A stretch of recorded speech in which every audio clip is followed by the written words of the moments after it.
Footnotes to Endnotes, the one and only officially licensed Endnotes journal and collective podcast. We are broadcasting live from the Endnotes bunker in Slovenia. Slovenia. Yeah, it's in Slavoj Žižek's basement.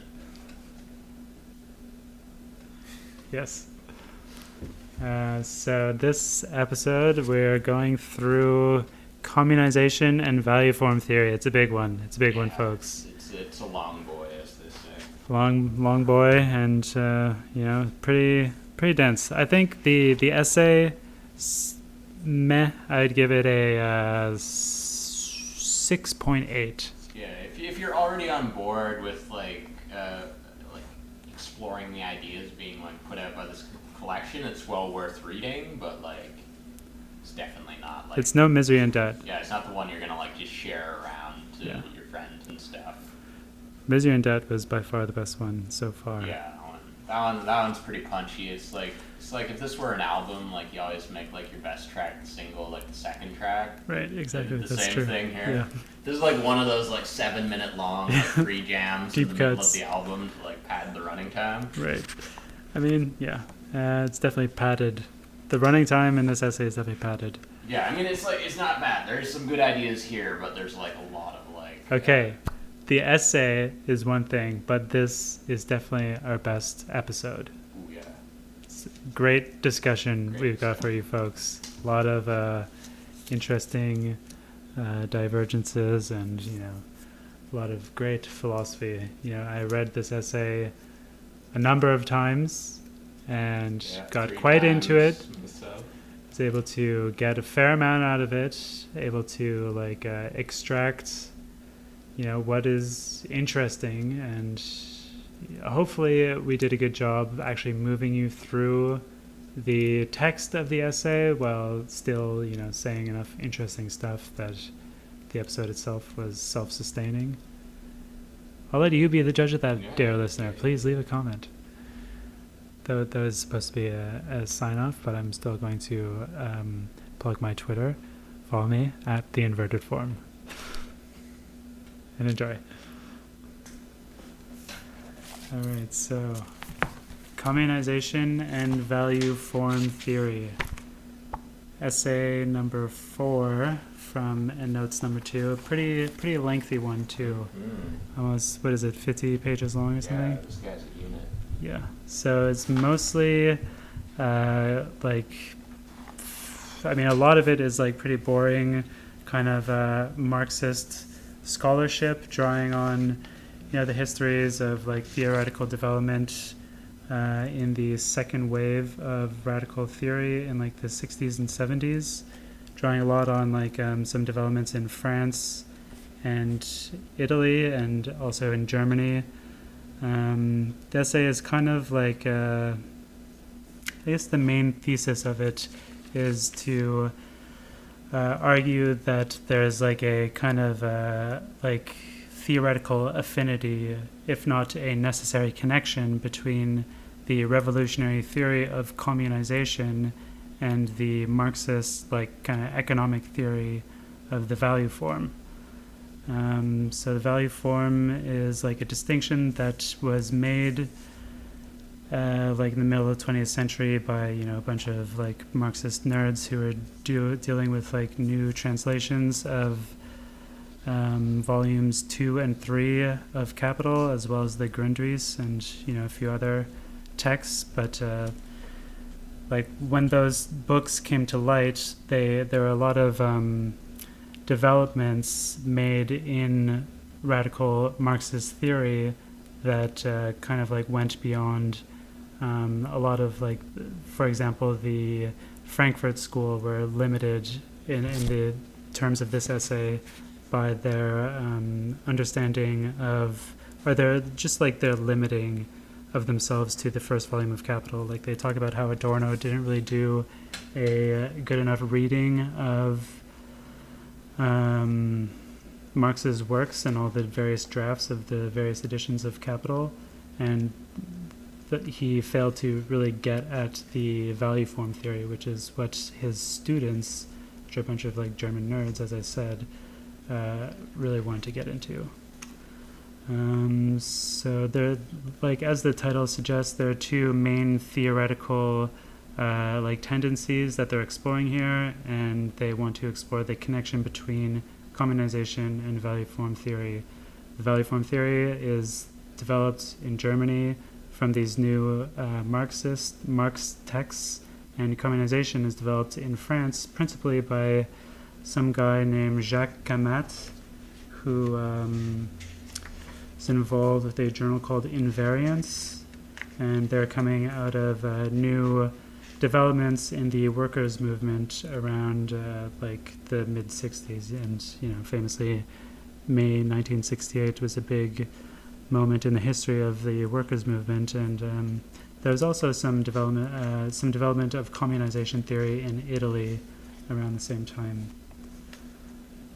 So let's try to get into it here. There's really a lot to get through. We want to try to somehow balance just like going through this beat by beat and being, engaging. But I want to like kind of give like do my best to outline what the hell is happening in this essay and like all the various points. So the introduction is about value form theory and like kind of setting it in Marx's own terms and like kind of talking about or like elaborating value form theory as it exists within his work, and then talking a little bit about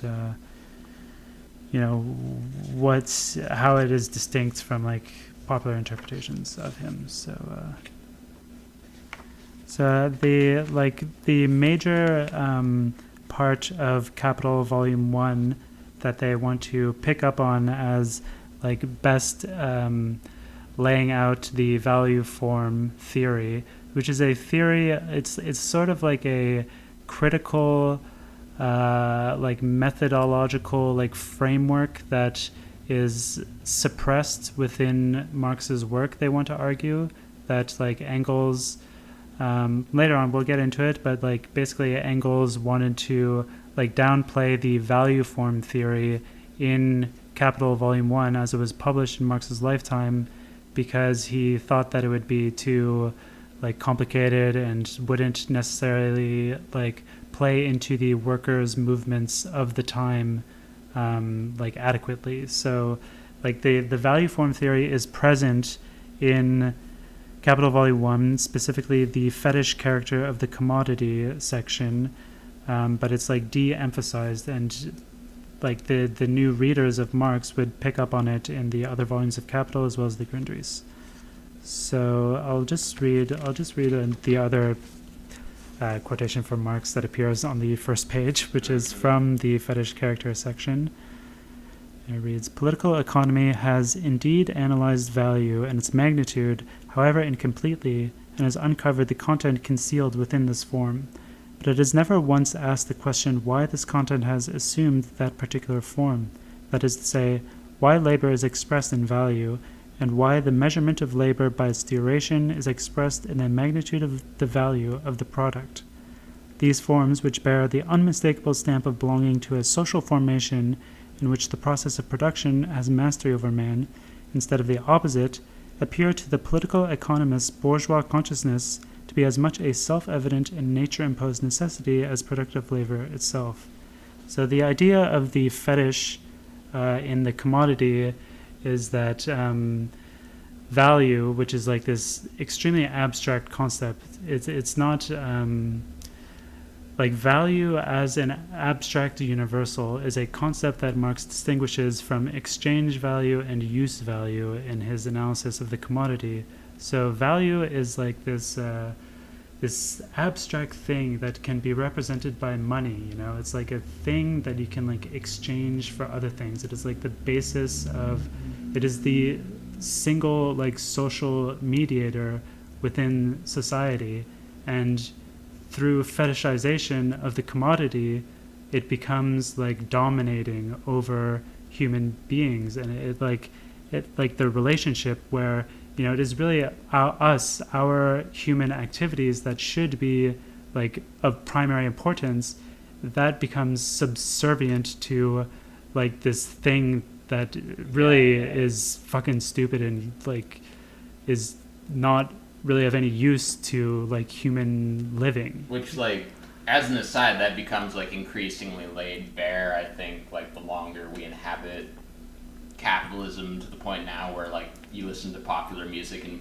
like watch popular films, and there's this very explicit like greed is good, just make money, like accumulate, like that is seen as like the end goal, as like the highest form of self-actualization. Like this idea of like the commodity or money or whatever like particular material form that value is taking as being like the highest fundamental inherent good to aim for, just like, objectively, it needs no validation, it needs no like justification for its existence. It's just posited as like the fundamental good. Yeah, I mean that kind of like cultural valuation of value that you're talking about, I think it comes about like afterwards, I guess. Like that, I think like those kind of superstructural things happen like after the kind of like a more basic like economic process of producing value. But it's definitely true that that kind of like social cultural valuation of value is definitely important for like perpetuating society as we know it. It's like a counter-revolutionary force. It is really through like that kind of stuff that you're talking about, like reality shows or whatever, that like valorize like accumulating capital Products. And being a capitalist and commodification, that sort of thing, like is what is like pushing back against the possibility of revolution. That is the force that a revolution needs to fight against, because it is what is like perpetuating the status quo in the minds of the people. It's like basically like a constant like siphoning off of revolutionary potential, where it's like, oh, you feel like frustrated and angry about this life that you're living, so you're just going to be continuously encouraged to push that boulder up the mountain even harder.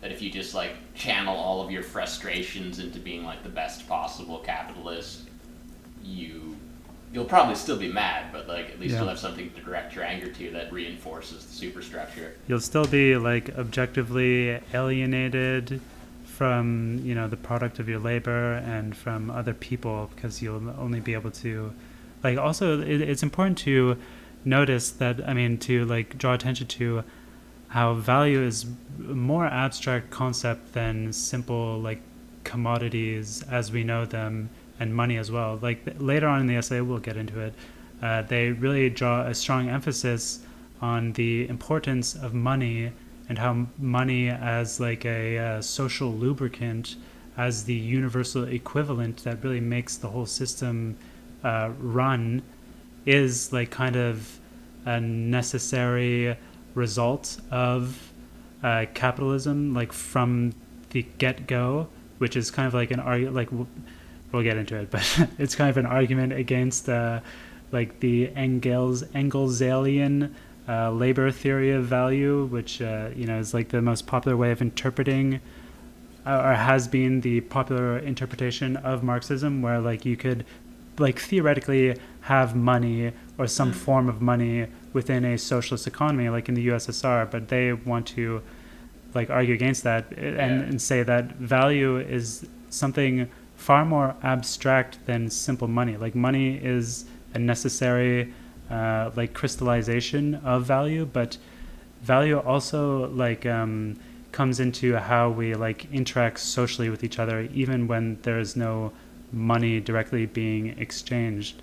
Like that is like a really big claim that is not super like delved into here, but like it is like a necessary part of the value form theory being like an important theory. Like, I mean, I do feel like, I mean, they don't reference them at all in any of the Endnotes stuff I've read yet, but like I am reminded of like Deleuze and Guattari's work in their Capitalism and Schizophrenia, like how this idea is put forth that there needs to be like a deeper sort of like examination of like the very nature of like the individual mind and like desire and motivation, that like a more sort of radical deterritorialization needs to take place in order to like fundamentally change like the system, instead of just like kind of shuffling the cards a bit. Right.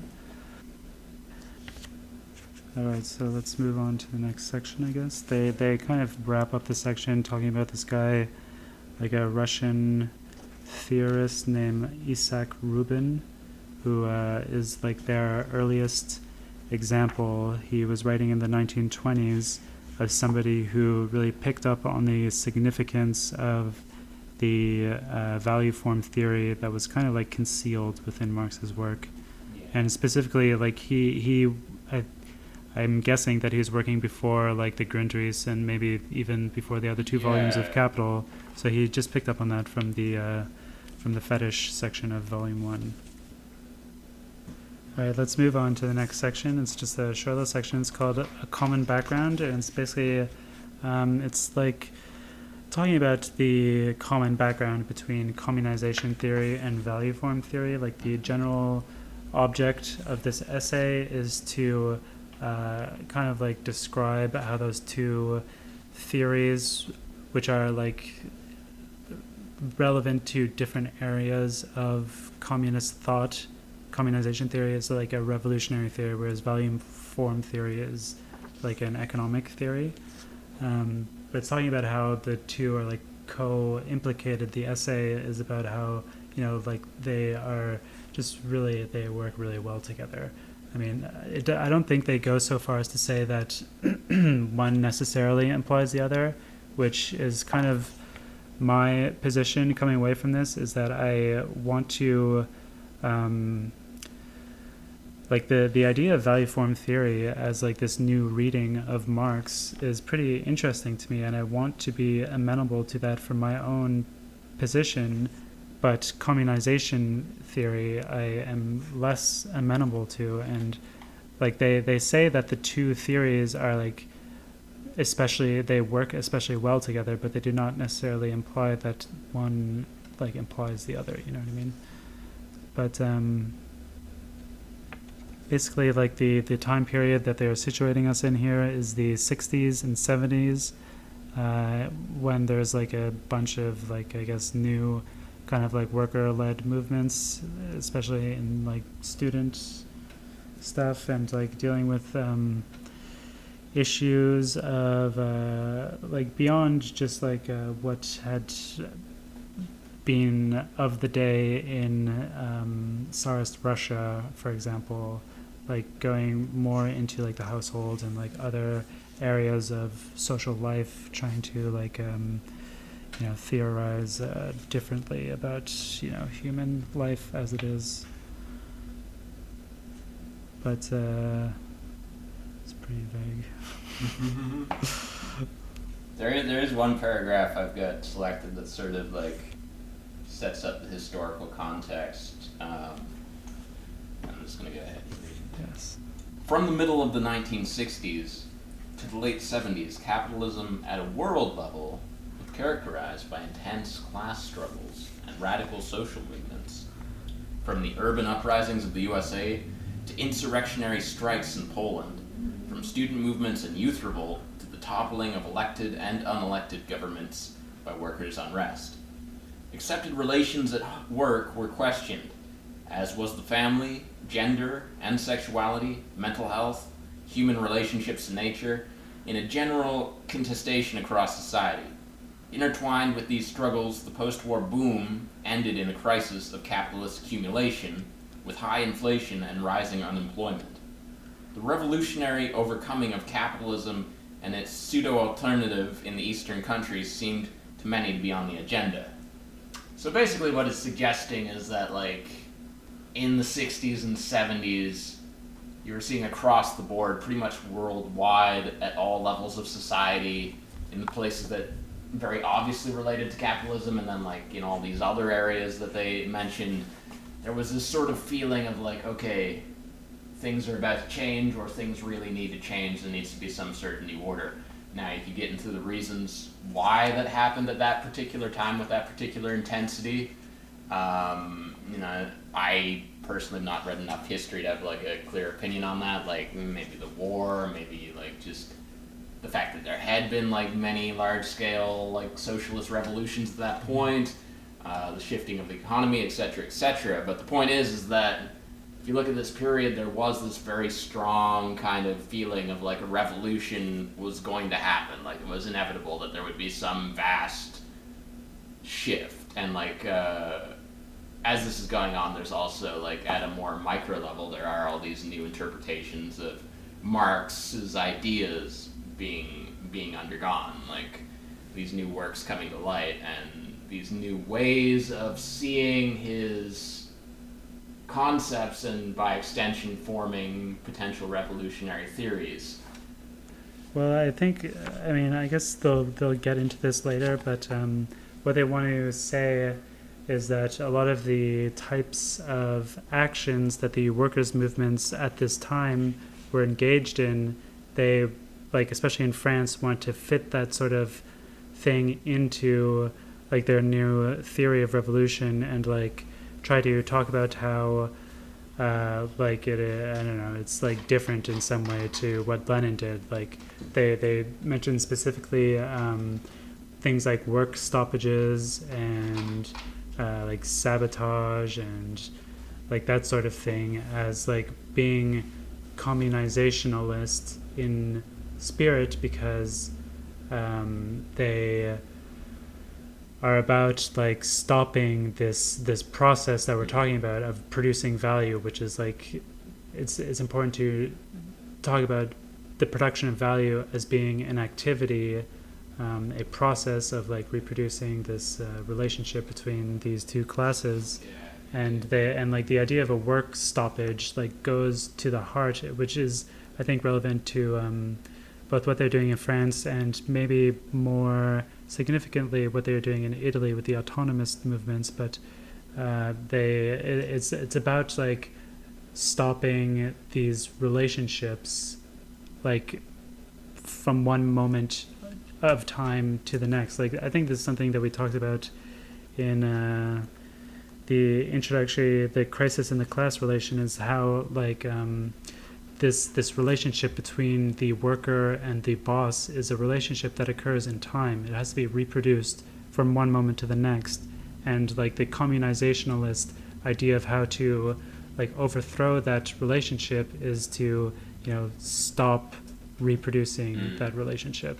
Yeah, this does seem to be like part of their argument, is that there needs to be like this radical break, because if you do some sort of like revolution that takes place gradually over time, like there's still too much of like the capitalist infrastructure and like the potentiality for that class relation to just reemerge, or actually to just continue on, maybe with some superficial differences, maybe with like the actual people in the capitalist class being different, or like the role being taken on by the state, but that fundamental relationship still existing.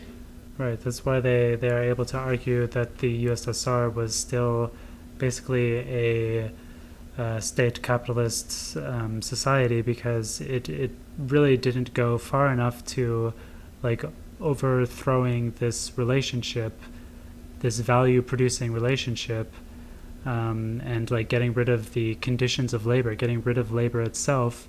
And ultimately what the USSR ended up being was just like a worker planned distribution of resources, but it's still, at its heart, it was still based on production through this same essential relationship and the production of value specifically. Yeah, it's this whole like I guess this meme that you see sometimes that like pro-capitalists like to make fun of, that real communism's never been tried. But like from this perspective, that's kind of true. If you look at like these like the USSR and how it like actually played out. Yeah, I mean, that's not really how I look at the history of revolution. Like, I don't see that as like a negation of the existence of the historical existence of communism. Like, I see it as more like a developing of what it means to be communist. Like, it is not so much that like it is very arrogant to say that the USSR failed to be communist. Rather, what are they were never the communists or something. Rather, you should say that they like didn't like they weren't given enough time or something. Like there's still something there in those kinds of experiences that is really important, and which I'm suspicious of communization, of this essay in particular, being too quick to dismiss like the history of communist revolutions, because like I mean there's still like something there in how they managed to like take power and how they managed to emancipate the worker within like capitalism. Like whether or not they don't actually argue against the two-stage theory, which is that socialism is on the way to becoming communism. Like they don't, in my view, effectively argue that you still can't have like a dictatorship of the proletariat that takes control of the state and is able to gradually, or maybe even in a more accelerated process than I think they want to allow for the possibility of, eradicate like the conditions of value production. You know what I mean? Like there's still, I think at the end of this essay, there's still the possibility of arguing for a state that is like controlled by the workers and then like is able to destroy itself and allow for actual quote unquote communism to come about. Anyway, how should we move on here? This section is called Communisation. All right. Well, I guess they lay some historical context for communization right off the bat. After digging up some more Marx, they go on to say, the theory of communization emerged as a critique of various conceptions of the revolution inherited from both the Second and Third International Marxism of the workers' movement, as well as its dissident tendencies and oppositions. The experiences of revolutionary failure in the first half of the 20th century seem to present as the essential question whether workers can or should exercise their powers through the party and state, such as in the case of Leninism and the Italian communist left, or through organization at the point of production, such as in the case of anarcho-syndicalism and the Dutch-German communist left. On the one hand, some would claim that it was the absence of the party, or of the right kind of party, that had led to revolutionary chances being missed in Germany, Italy, and Spain, while on the other hand, others would say that it was precisely the party and the statist political conception of the revolution that had failed in Russia and played a negative role elsewhere. Right. So this is what kind of the view that I was just responding to is that. This is basically their argument. It's not necessarily. It's not our argument. It's not my argument. We're just like we're presenting the idea and we're reacting to it. But yeah, so like we're in the 60s and 70s, and at this point, like the USSR is unquestionably criticizable. Like you've got full-on Stalinism. Like most people in the West were pretty heavily skeptical of the USSR and like official communism coming out of that bloc, which was like very, is bad. And like I have no problem saying that it was bad. So I'll read this contrast, this little quote here, which kind of gets to what communization theory is about.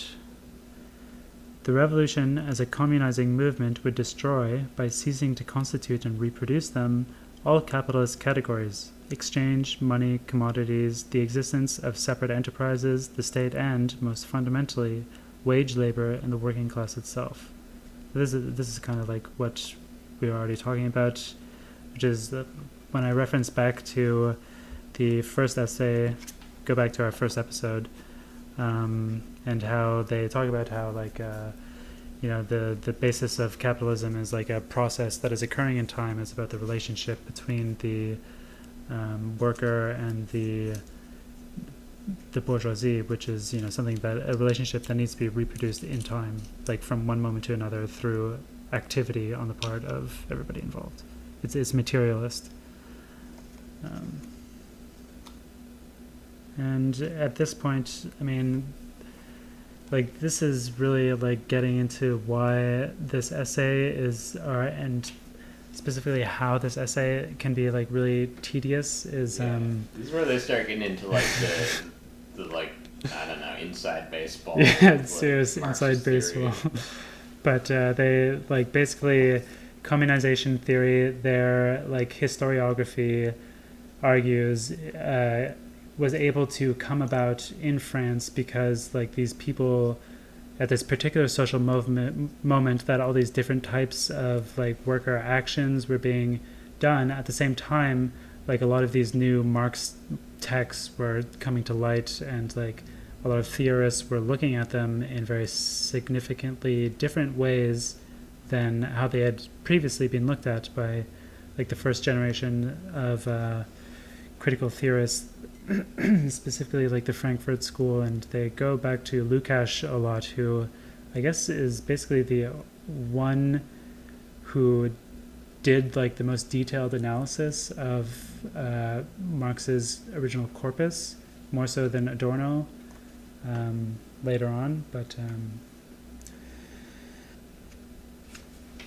one thing they don't really get into in this essay, but it like reading all of this stuff about these various figures who were interpreting the work and writing books and like sort of in conversation with each other, is I would like to get a better understanding of this process by which like theory is developed and how that translates to like actual activity in the world, like the wider like right.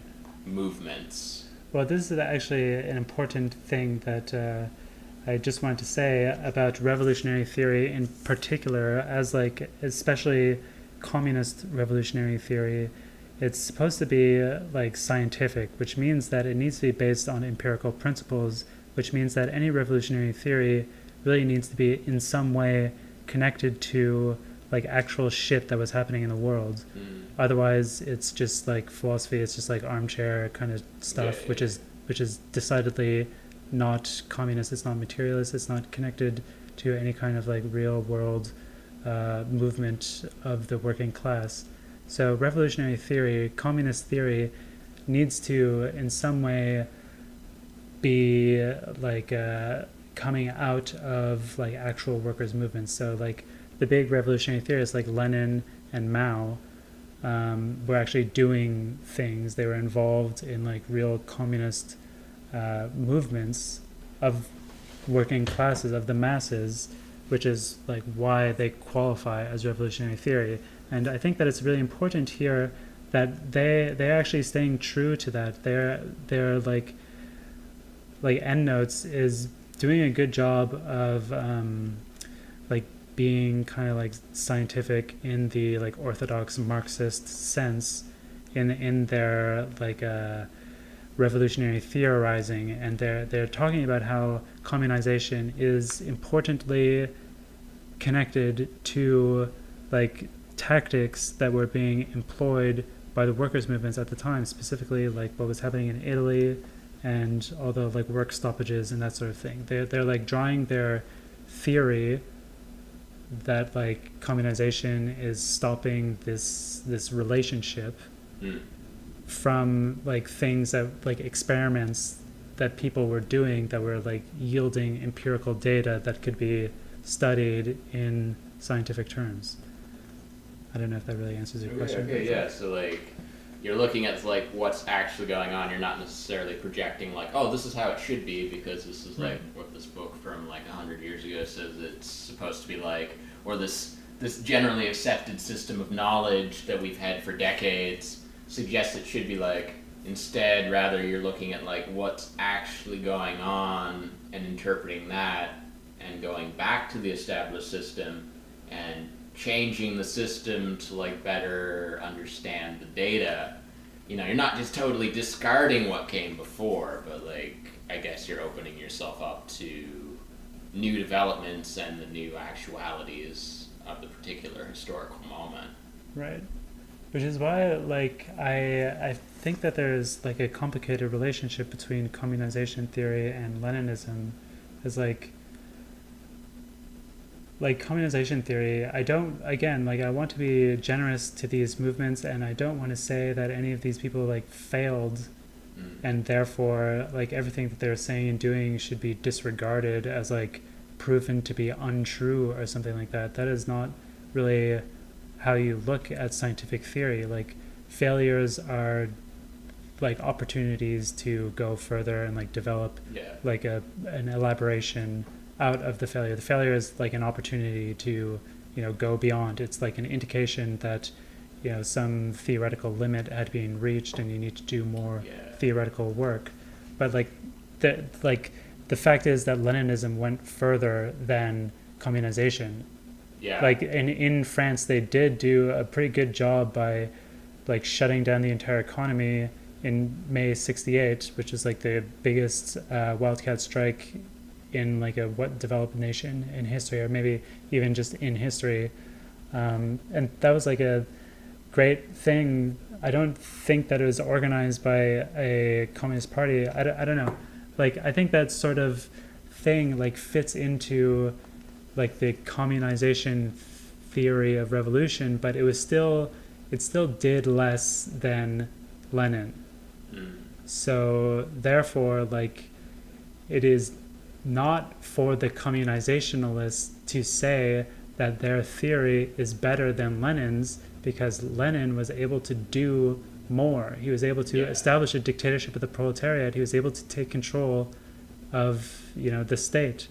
Whereas the communizationists were not. They didn't do as much. Well, I think just because something doesn't last forever doesn't necessarily mean it was a failure. If it eventually like leads to something that maybe isn't as desirable, doesn't necessarily mean that like that particular historical moment was a failure. I think the nature of capitalism is it's extremely anti-fragile. Like it like has been able to endure as like a mode of being for so long and so well because it is very adaptable. It has like this way of kind of like getting around its limits and returning and like returning to precedents. So I think like there's almost this necessity to like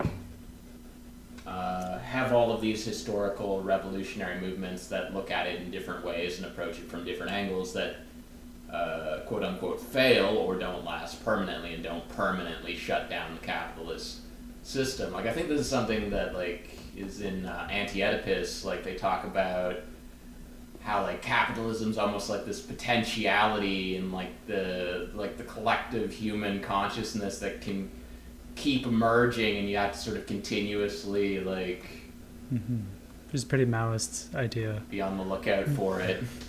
Yeah, it's that's definitely true.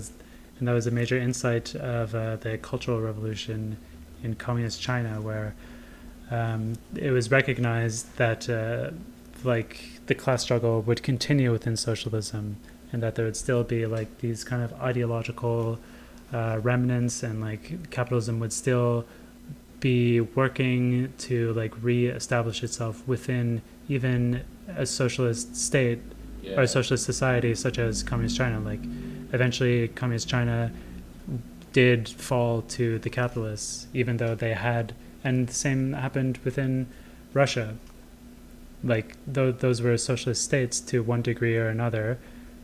There were states where like the worker had control of the distribution of wealth, at least ostensibly. So why did they fall? Is because like capitalist ideology fucking remains, obviously. Which is why like again, to bring it back to communization, like this idea that the revolution is going to be this sudden thing that happens like in a moment and like all at once, like the value form which like mediates every type of social interaction and which structures our very individuality and consciousness, like all at once, that's going to be done away with. Like it's a generations long project. Yeah, and like I don't want to accuse Endnotes and proponents of the communization theory of utopianism, because like I honestly don't know enough about communization, but like I am wary of any sort of suggestion of like this like massive permanent shift to like a new mode of existence. Like I do feel like maybe not capitalism in its particular form as it's existed for the last few hundred years, but there's always going to be this like potentiality in human society. There's always going to be these problematic potentials for the development of things like capitalism, and that perhaps no one system, no one solution is going to like permanently address those things, because they might be more fundamental to like maybe not just the human condition but like the very nature of life, and that the best we can perhaps do is just try to like, as we develop as a species, become more aware of these things and find things that work better to address and mitigate these concerns. Yeah, I mean, I think that we're maybe being a little bit ungenerous to Endnotes. Like, they haven't really said enough that we can kind of like dismiss them on any of these grounds that we are laying out. I think these are that we're like describing some potentially valid critiques of communization theory, but we can't really like say one way or another yet, because like they have not really outlined their position with enough detail yet. Yeah, it's like these are all just sort of like feelings that are coming up in the process of reading. But yeah, it does remind me a lot of like Tikkun and the Invisible Committee and like these kind of like insurrectionary anarchist kind of theories that I used to read when I was younger, before I became a real OG Marxist, orthodox Marxist. But like it's just like kind of like mystical, kind of like it's anarchist, which is not a good thing. But I want to read this this quote here. It's from Jacques Camet, who is like kind of like the godfather of communization theory, and it does a lot to like outline their main concerns on page 78. The near totality of men rising against the totality of capitalist society, the struggle simultaneously against capital and labor, two aspects of the same reality, i.e., the proletariat must struggle against its own domination so as to be able to destroy itself as class and to destroy capital and classes. Once victory is assured worldwide, the universal class, which is really constituted, formation of the party according to Marx, during a huge process preceding the revolution in the struggle against capital, and which is psychologically transformed and has transformed society, will disappear because it becomes humanity.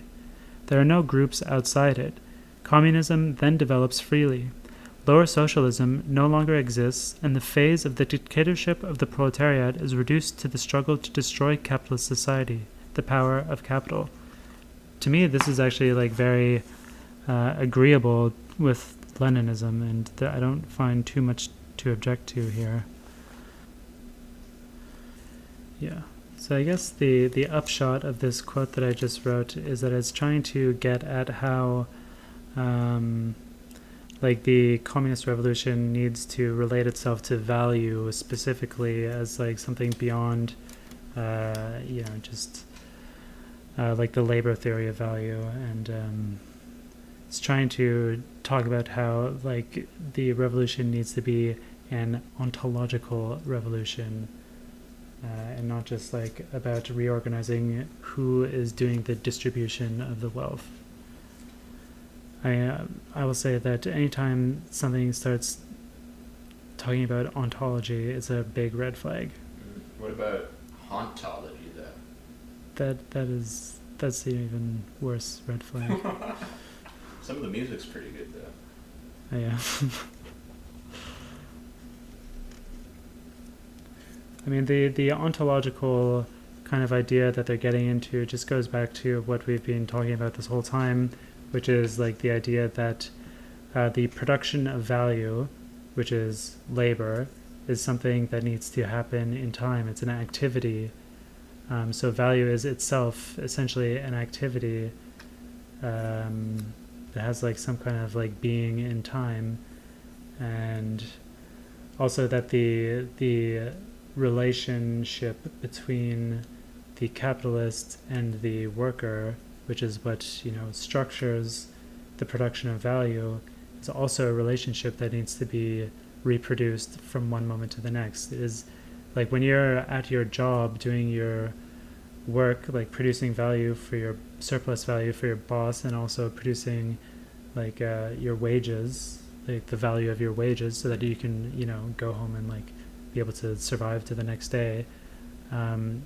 From one like moment in time to the next, you are consenting to being there and continuing to reproduce surplus value, reproduce the whole like condition.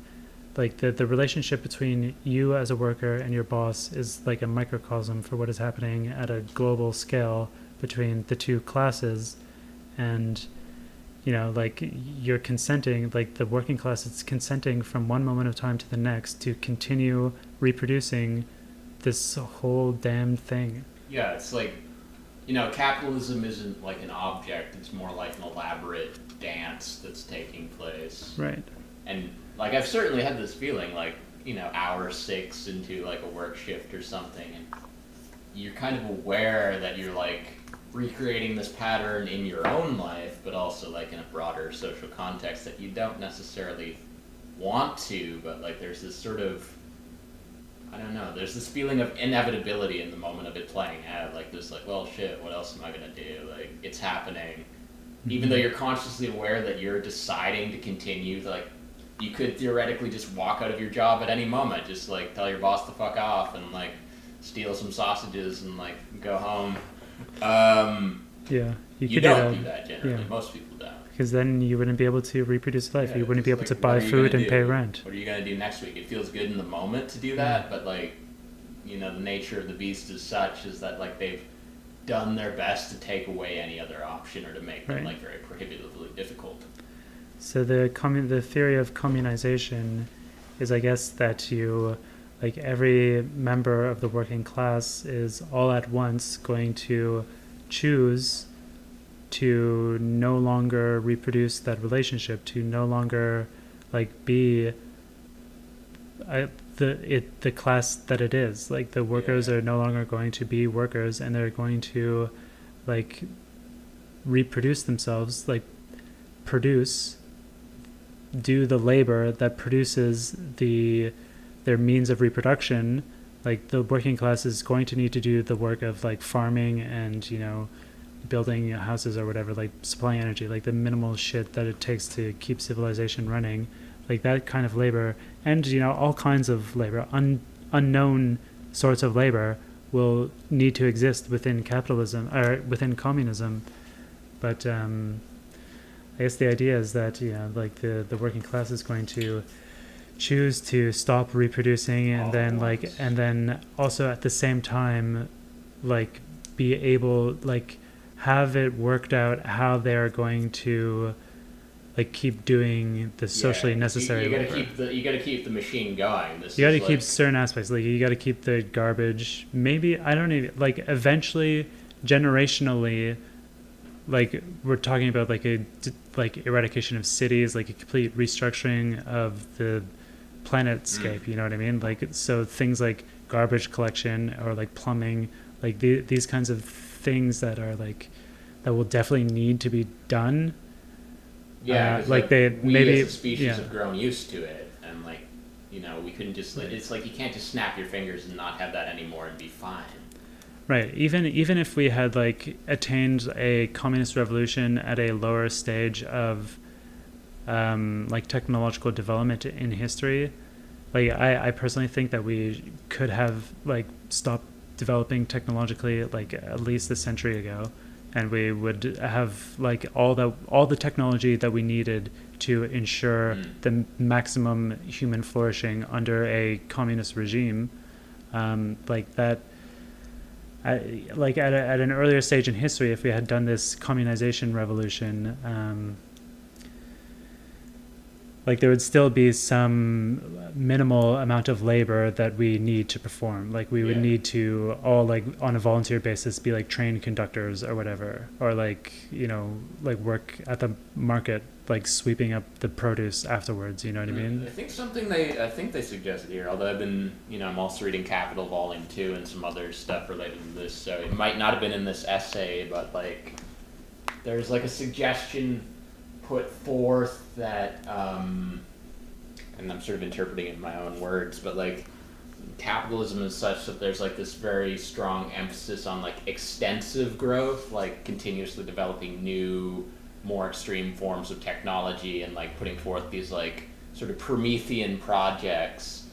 And I think like when I read about like revolutionary mind stuff, the stuff that seems most interesting to me is like the proposal of like more of an intensive form of growth, where you basically say like, okay, we're at this level of technological development as a species, so for at least a period of time we're not going to focus on like just like going further, not like going out into space, building robots and like new iPhones and things. Instead, we're just going to go inward and sort of focus on refining that and doing that better in sort of a more like holistic and enjoyable and healthy way, and like put that as like the primary like focus instead of just this mad like drive to accumulate. Yeah. Make like the objective focus like, okay, how can we actually have like a better planet, you know, a better like life experience.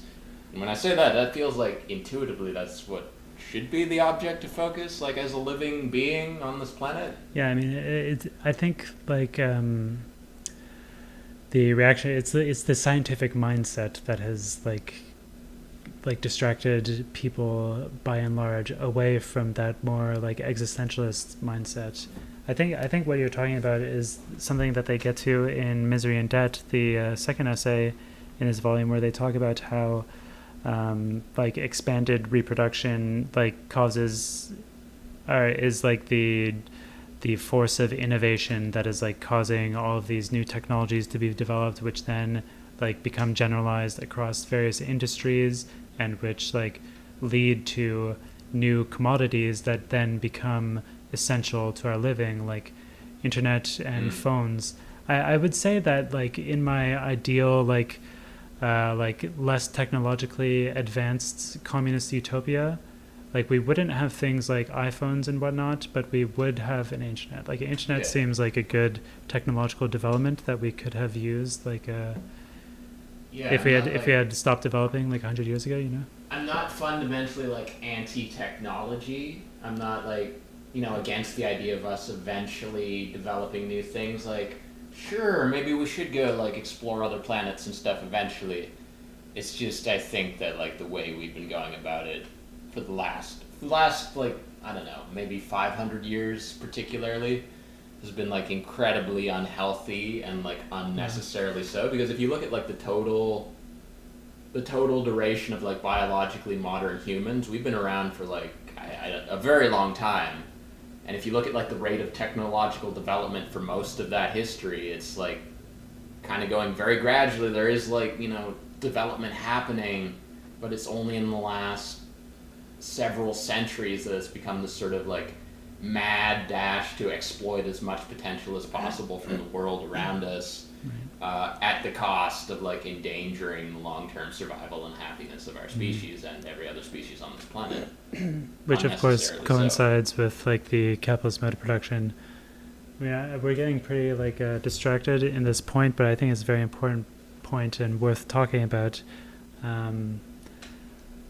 Like this idea that you just mentioned, it's because like technology and like technological development is fundamentally connected to the profit motive. So we're inventing technologies that do not like I am not either like fundamentally opposed to technological development, but the way that it's connected to the profit motive, it's producing useless technologies. Like ultimately, fundamentally, I believe that, you know, technology and science cannot give us any insight into what it means to, like, what is essential about being a human being, and science cannot give us any real, like, insightful knowledge about what it means to be a human being and about the human condition. So I think that developing science and like technology is ultimately a waste of time and a distraction. But I would have, like, my ideal for how society, human civilization would have developed historically is that we would have stopped around like early modern age, like some rail networks that, and like ship networks, that kind of thing. Some kind of like transportation network would have been developed, but then we basically would have stopped developing, and we would have like spent, you know, a lot of time focusing on ourselves as like a human species within this like capitalist utopia or communist utopia. And then from there, like after reaching like a place of like better understanding of what it means to be a human being, which we don't have any access to under capitalism. We have no idea what it means to be a human being. We have not attained that state yet.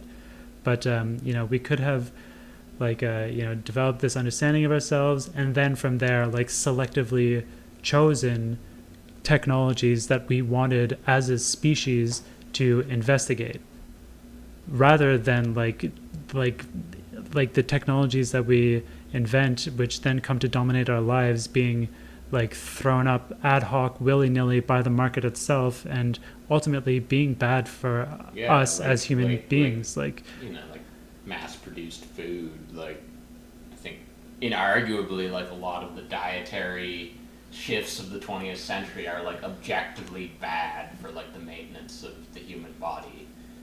But like, you know, the human body and the human soul as well. There's this like profit motive where it's like, oh well, like, or like things that are addictive in the short term or like immediately like sensorially gratifying make money. So those things sort of come to dominate, like in terms of entertainment, in terms of like food, in terms of lifestyles. Right. Anyways. All right. So at this point, we've like, you know, theoretically we have outlined what communization theory is, and what we're about to do. Like, the essay started off by talking about how, you know, value form theory is this new reading of Marx, and how it's like connected, it has this common background with, but like historically and theoretically, philologically, with value form theory. And the purpose of the essay is to outline how those two things like are related to each other, how they mutually inform each other. And we're about to get into like the origins of value form theory, which, like, communization theory comes from France and Italy to an extent, mostly France. Jacques Camat and Dauvet are like the main guys, but value form theory comes from Germany, from specifically like the students of the Frankfurt School, I guess. Like this, like a lot of the people that they're referencing here seem to be students of Adorno, like more radical. But anyway, like they're basically doing the same thing. Like these new Marx texts, volumes 2 and 3, and the Grundrisse, and like all these other works came to light, and like they had this like particular advantage because they didn't have to deal with translation, so they're able to do like a more pure philology, a more pure exegesis of these new Marxist texts, which like allow them to uncover the value form theory, which is like his, you know, like underlying critique of all of society, of the capitalist totality. For Marx, value was like the principle, the originating principle of like capitalist society's entire totality. Like everything that could be realized within capitalism, you know, it has to do with value.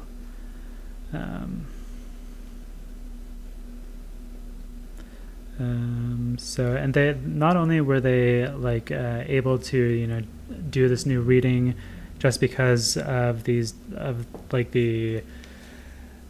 like sharing the same language with Marx, but also they didn't have this same I guess like the French dudes were like really afraid of Hegel, but they didn't have the same phobia in Germany, so they were able to draw this parallel between Hegel's logic and capital. So I'll read this little section here. While in Italy and France, the new readings of Marx tended to have a strong anti-Hegel bias as a reaction against earlier fashions for Hegelianism and Hegelian Marxism, the German discussions were able to develop a more nuanced and informed picture of the Hegel-Marx connection. Crucially, they saw that in describing the logical structure of the real totality of capitalist social relations, Marx in Capital was indebted not so much to Hegel's conception of a historical dialectic, but to the systematic dialectic of the logic. Systematic dialectic is like a term that they keep bringing back. They've brought it back through the entirety of what we've read so far, but it's going to be the main topic for the next essay. So, but I guess there's like an important connection that these Germans were uncovering between Marx and Hegel. Do you have any other... There is a section, towards the end of this section, there is a quote by this guy, Helmut Reichelt. I don't know if I'm saying that Germanly enough, but I've highlighted this entire section, so I'm just going to go ahead and read it. Capital is thus conceived as a constant change of forms, into which use value is constantly both integrated and expelled. In this process, use value too assumes the form of an eternally vanishing object. But this constantly renewed disappearance of the object is the condition for the perpetuation of the value itself. It is through the always reproduced change of forms that the immediate unity between value and use value is retained. What is thus constituted is an inverted world in which sensuousness, in the widest sense, as use value, labor, exchange with nature, is demoted to a means of the self-perpetuation of an abstract process that underlies the whole objective world of constant change. The whole sensuous world of human beings who reproduce themselves through the satisfaction of needs and labor is step by step sucked into this process, in which all activities are in themselves inverted. They are all in their vanishing appearance immediately their own opposite, the persistence of the general. And I think this quote, I like this because it sort of gets to the heart of I think the more abstract arguments in this essay, this idea that, value itself as this abstract totality, removed from any particular object or experience, comes to take precedence, comes to be seen as the end goal, even though it doesn't in itself represent anything in the real world.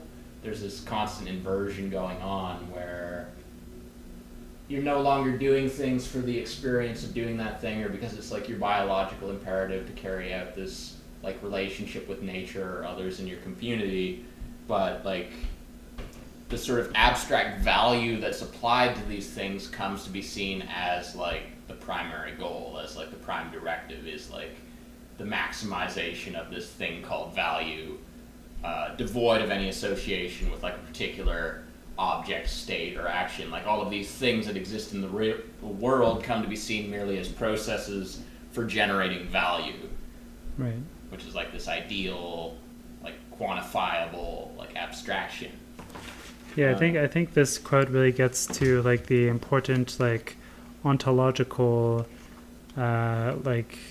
distinction that they've been making, and that we keep getting back to when we talk about time, is that in this quote they talk about how the author talks about how use value is constantly both integrated and expelled. There's a constant change of form of use value. It's moving from a more abstract form of money, which is equivalent to a universal equivalent. It's this very abstract value that represents nothing in itself except the possibility of being exchanged or whatever, It's moving, but it's also becoming like a use value. Like all of these things are moving around. They're changing their form. Like you have your commodity of labor, which you sell to a capitalist in order to get some money, which is like this abstract thing that like allows everything that is produced to be like compared to each other, and thereby you can like change this money for like things that you actually need. Like you can produce something completely nonsensical, like your job could be like painting pencils yellow on a conveyor belt or whatever, which is completely like nonsensical, but you get money for it, and then you can use the money to buy your food and your rent. But the like value it's the same category that is embodied in all of these different things that you're doing, in the activity of your job, in like the relationship between yourself and your worker, or your boss, and like between yourself and whoever you're like giving your money to in order to get like something that you need. Like value is still there, like informing and mediating is the like common thing. Money as like a representation of value in its most abstract form. It's there as mediating all these different social interactions, but it's constantly changing form.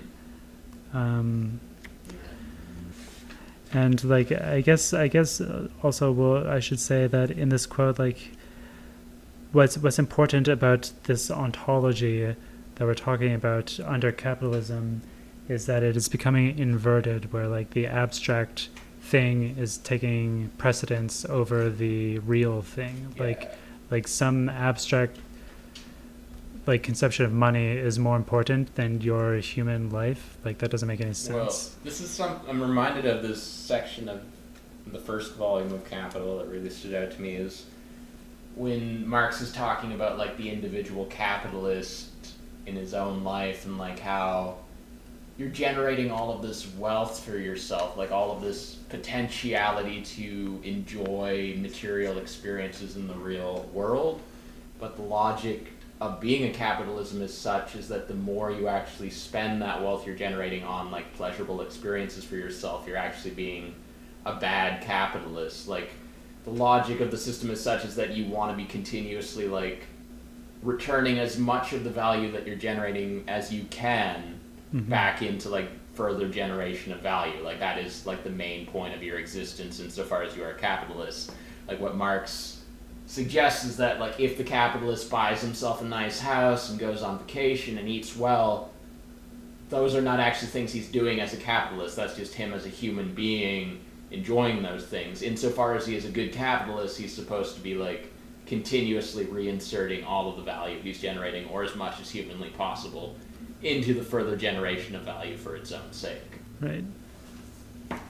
And, you know, the capitalists can tell themselves all the while that they're doing a good thing because they're, like, supporting people. They're, like, by so doing, by reinvesting so much of their money back into the system, they're doing a good thing because they're, like, ensuring that all the workers will still be able to have jobs, and, you know, they're taking potentially a lower salary or whatever is like a selfless act or something on the part of the individual, but in fact it's all like conforming to the same kind of logic. Yeah, I mean, and I think like what that just really goes to show is that, like, you know, if you zoom out far enough, like nobody really wins at this game. Yeah. Like even the people who are like succeeding are like continuously in the situation where they kind of get to like reinsert their energy back into like the maintenance of the system and its like expansion. Yes, we said. All right. The next section is called the incomplete Marx ? Question marks. So like a lot of what we've been doing, of what this essay has been doing, is like this extremely like detailed. I mean, I don't even know if it's extreme. I feel like it could be so much more detailed. It was really like the scary thing about this. Yeah, it's like you could have a 500-page book just about like the historical developments they're talking about. Of like one particular like group of there dudes. Are books about like Adorno and the Frankfurt School that Going to that level of detail. Yeah, I'm reading them. But so like what we've been doing so far is like doing this very detailed reading of like this development in Marxist theory that was made possible by, you know, these particular social conditions in the mid 60s into the 70s, at the same time as all these new texts came to light. And you know, a lot of this essay is based on scholarship, on Marxist scholarship. And you know, what they're going to be doing in this section is thinking about how like the fragmentary nature of Marx's corpus actually is in itself significant. Like the fact that like all of these like presumably very important texts only came to light like after Lenin like did his revolution and like Mao did his revolution. Like all these revolutions happened and they didn't need these texts. But yeah, that like Marx is often pointed to as being like, you know, like this like sort of central figure that started like this avalanche of revolutions, but like even a lot of his own ideas, like I think at some point they suggest that like by the mid 60s only about half of like his known work had actually like reached the public. How like if you like suggest that these ideas like outlined by Marx were the fundamental inspiration for revolution, and I don't necessarily know if that's the case, it's interesting to note that like from that perspective then these like huge revolutions were happening with like very piecemeal access to that information, or like versions of the information that had been reinterpreted by people like Engels, who didn't necessarily like fully grasp the nuances of what Marx was suggesting with some of these more abstract aspects of his theory. Right, which I think says more about like the lack of significance, or the like secondary role of Marx's writings, rather than like saying that, you know, Marx's writings are actually very important, because like they are able to accomplish so much even on just such a small portion of his writings, is kind of like what the whole scholarly Marxist history is kind of like presumed on. Yeah. All this new reading of Marx is kind of like presumed, or is in some way like buying into the idea that, you know, his writings are worthwhile, and they are, but like the fact that we had all of these like great historical revolutions without needing so much of Marx's work actually like suggests that, you know, they're perhaps less important than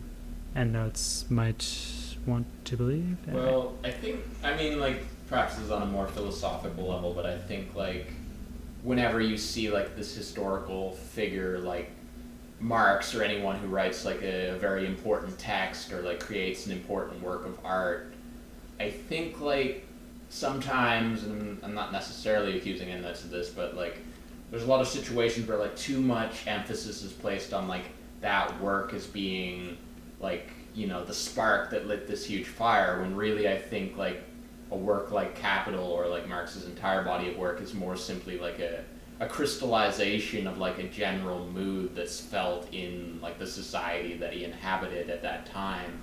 That like these works of art and like political theory and revolutionary theory and philosophy that become crystallized in like particular books, or these books did not create the social movement. Like the social movement was already there, and these books just sort of rise to prominence because maybe they do a particularly like effective job of like articulating certain aspects of the experience. But those same feelings, those same intuitions and ideas are probably being widely felt by like people at all levels of understanding and like education. And these revolutions can happen even if like, you know, there's this lack of sort of a figurehead or like a clear like manifesto or a document that really fully outlines what's going on. Right. It's still going to take place. Anyway, what's happening here? I guess okay. So this section is called the Incomplete Marx question mark. So what we've been talking about is how, they're doing this scholarship of Marxism, which is not that interesting, but it's still valid in its own terms.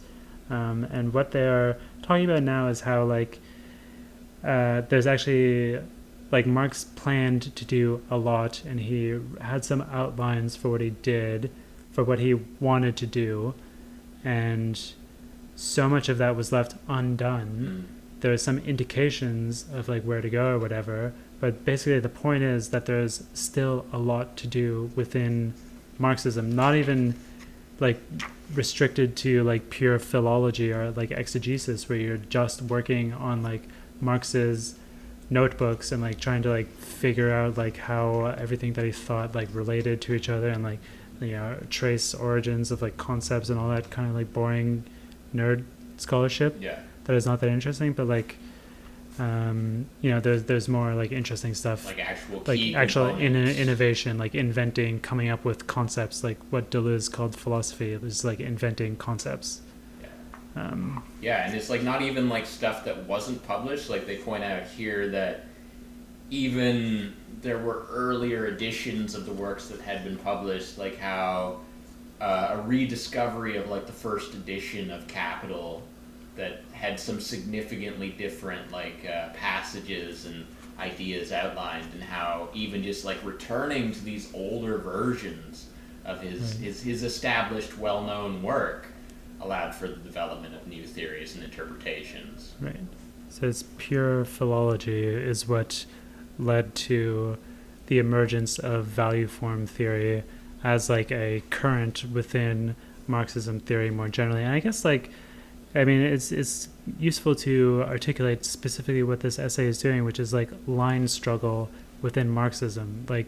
Within Marxism, abstracting it from any political view or ideas that it might have.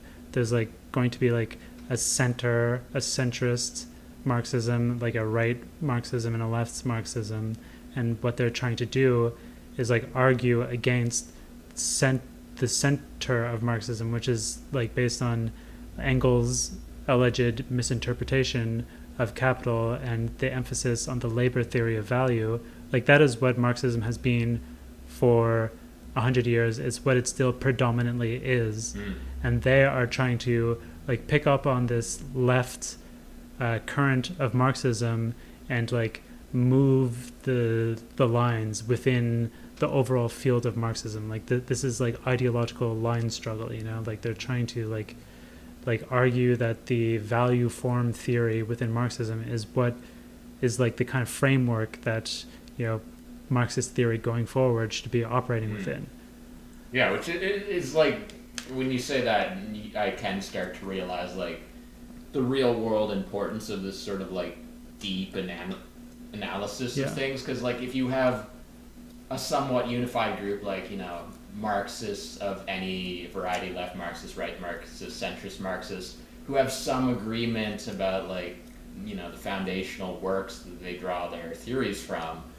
If you could have one subgroup within that suggesting okay, well, we're all agreed that this is the work we're going to draw our ideas from, but there's these different ways you can interpret it, I can see then why you would want to do these very careful analysis of things in order to of the literature. This is just analysis of the literature. Yeah. But that's it. It doesn't make for the most interesting reading unless you're already heavily invested in what they're doing.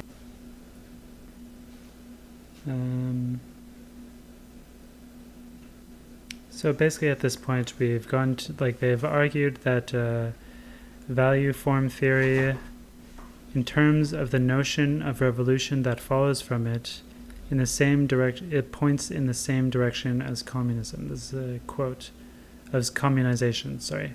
So basically value form theory and communization are the same thing, because they talk about how we need to not just reconfigure who is doing the distribution of wealth, but rather get rid of all of our notions of wealth and value that are underpinning it. So like the argument has been made at this point for why communization theory and value form theory are congruent and like go well together. So now the next section is called A Return to Marx ?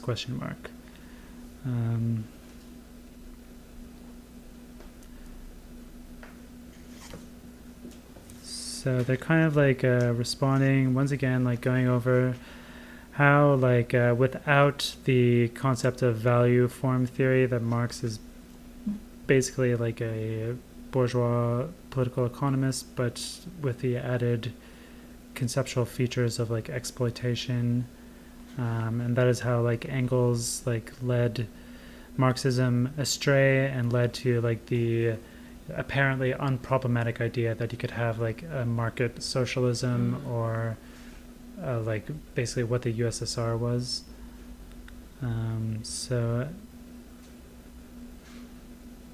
So within the like theoretical currents that are being spoken about here, like the post-second wave of revolutionary theory, that we've been talking about, like the communizationalists and the Neue Marx-Lekturists, the Germans and the French people, were all operating out of the, like after the 60s.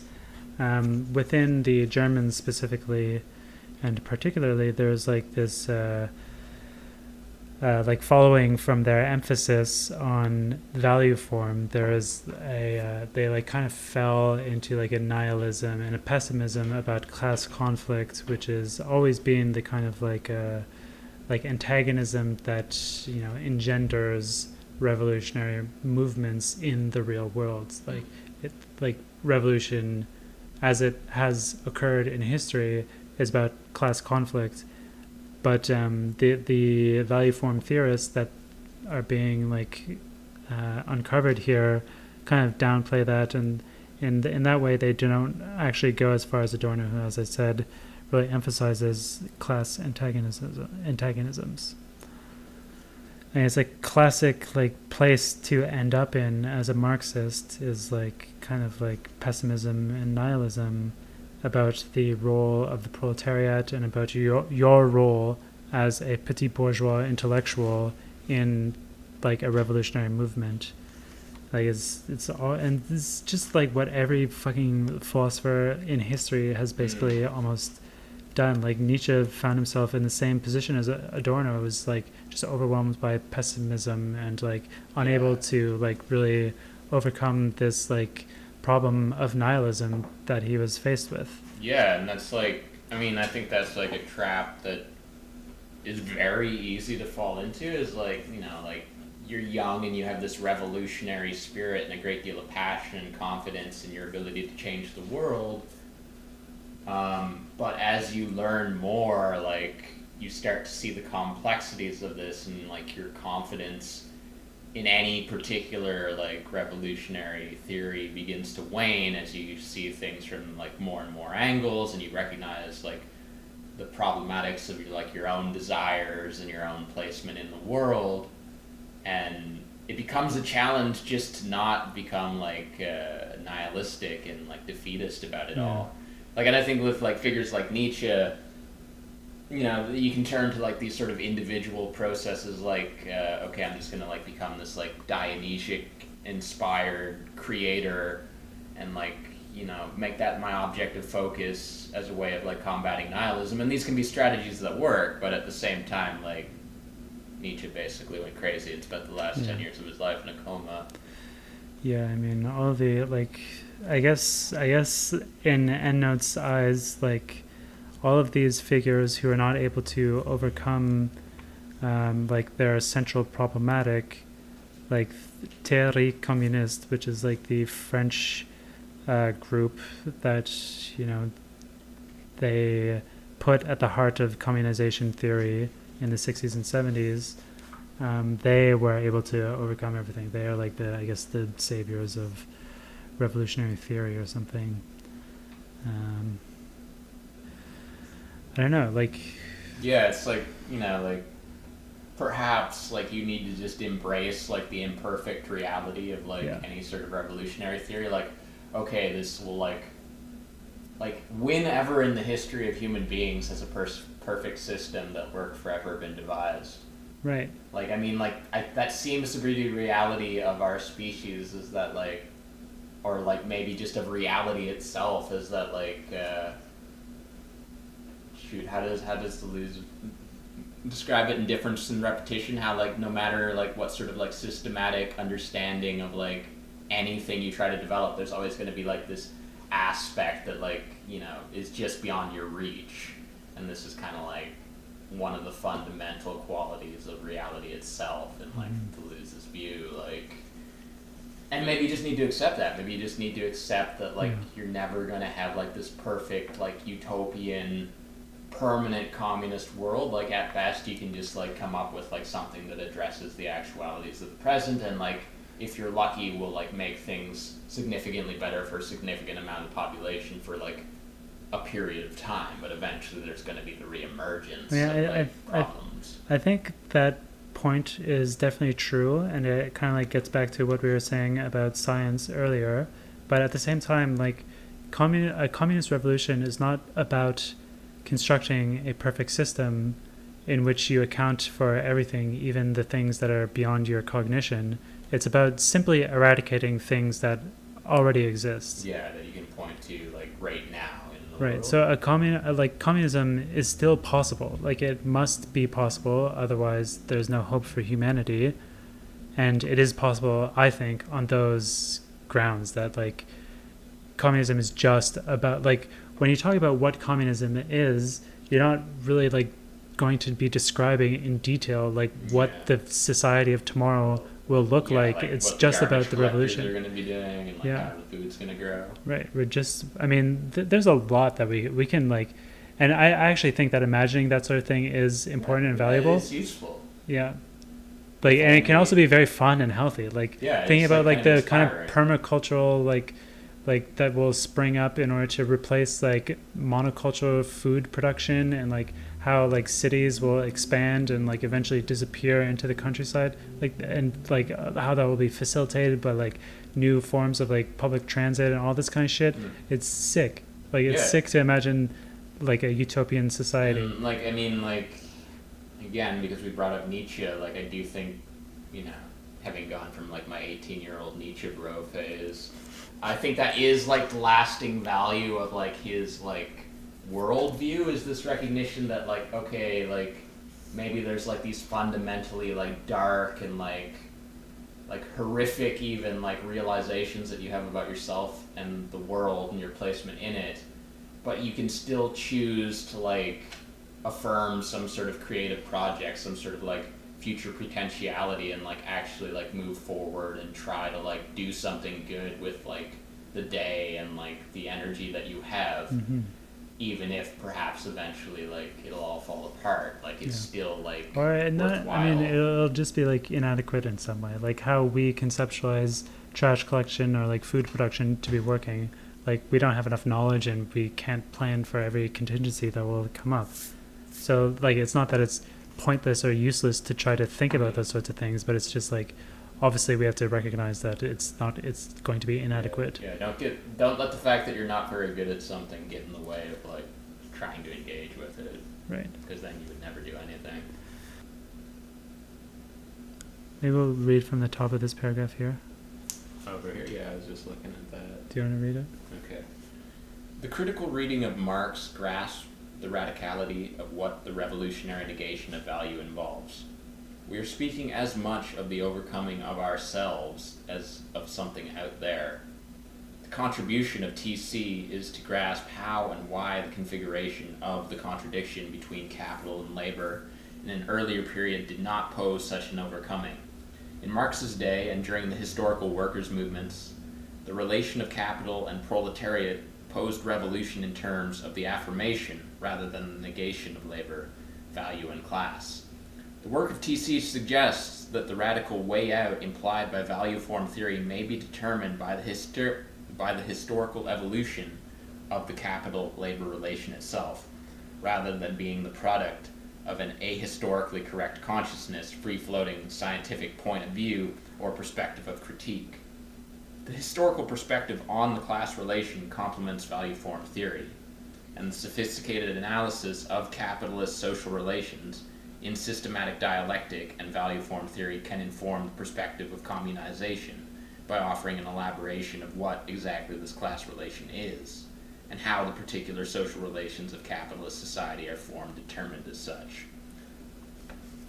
Still a bit of an abstract ending. Like there's a lot of emphasis put on, this is just the last paragraph of the essay that was just read out. There's a lot of emphasis Endnotes are putting on this group TC. We have yet to really see like what their ideas are. I guess, I mean, again, like we skipped Endnotes number 1, so maybe it's all in there, and like we are screwing ourselves over, and like we shouldn't keep hoping that they're going to like elaborate this stuff, because it was already elaborated. Maybe they're referring to things that they've already like set out. But anyway, I mean, the ending is just still a bit idealist, still a bit anarchist to me. Not quite sold on the resolution of class conflict. Yeah, exactly. But anyway, we've been going for 2 hours and 12 minutes. Oof, this one's going to take a while to edit. So that's it for now. My name is Uriah Mark Todorov. I'm Owen Gilbride. See you next time.